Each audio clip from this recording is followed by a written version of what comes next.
And with that, I mean, even with that, what you're talking about with the voting, we got to understand the people that have our best interests at hand and people that we have influence over once they go into those seats. So that's the biggest thing. When everybody think, like, even talking about the Senate race, we kept getting excited about what happened with Biden and Harris, but then we had to go back and vote again for the Senate race. And like you said, we never got to go back and vote for the congressional race. So you had to keep going from the state to the district to the county to the city, and continue to have people in place that you can have some influence on. Now, going back to what Sunday was talking about is taking our dollars and just say uprooting and going to another location.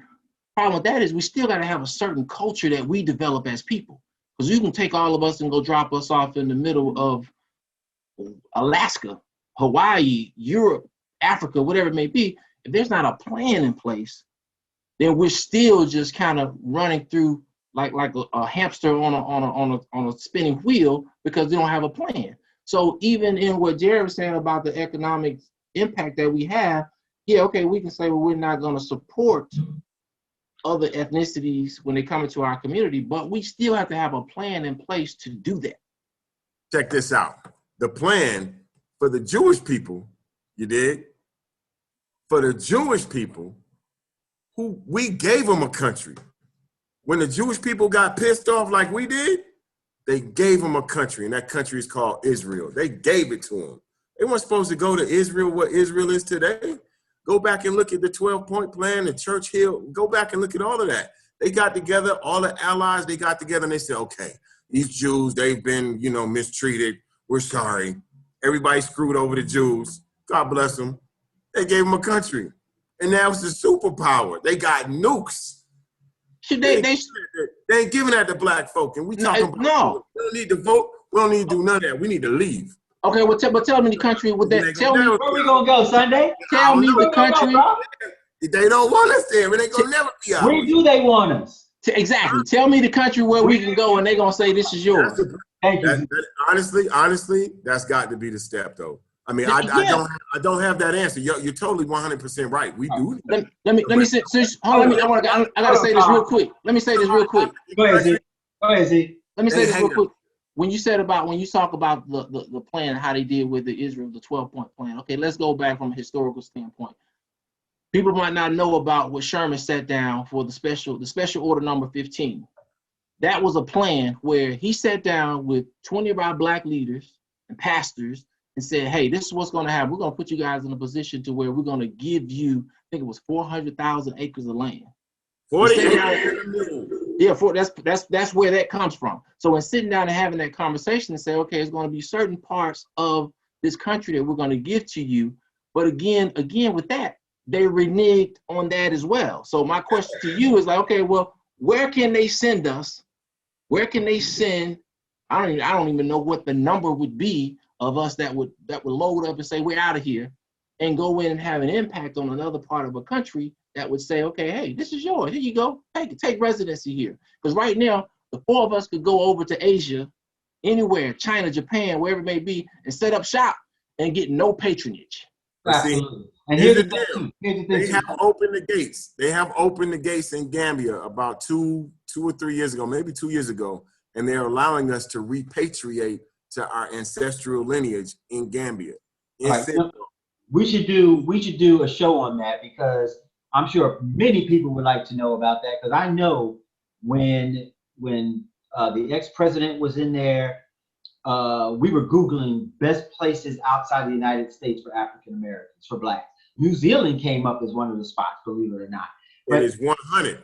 New Zealand is incredible with software and technology. Yeah. And we can't even go back. I mean, I went to Johannesburg and got off the plane, was loving it. Oh my God, black people everywhere. Yeah. But I'm the type of dude, you gonna sit me down in a restaurant, I'm gonna see people, I'm gonna talk. And I'm asking the servers, how is it to live here? How great is it to be in this place where African, da, da, da, da. Man, they broke it down. They're making $2 plus an hour. They don't get tips from these Europeans. They don't get tips from some of us Americans, but we're better than the Europeans as it relates to that.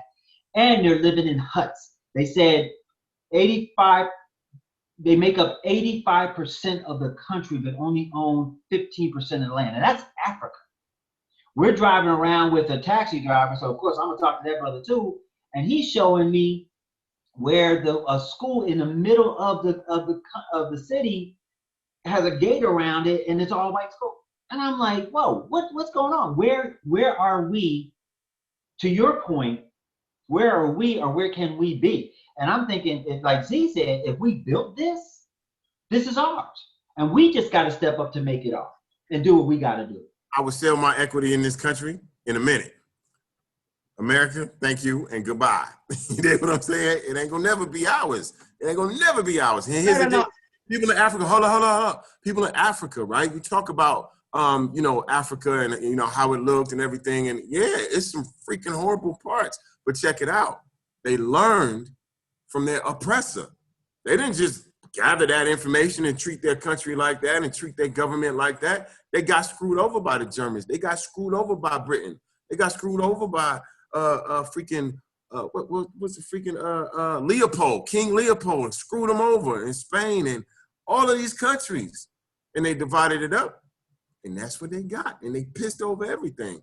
But that's a learned thing. That's not what we know. We could take our resources and go there. I give you that. This is what I want to do. And I'm not joking, Sunday. We got to do, you mentioned Gambia, am I correct? Yeah. All right.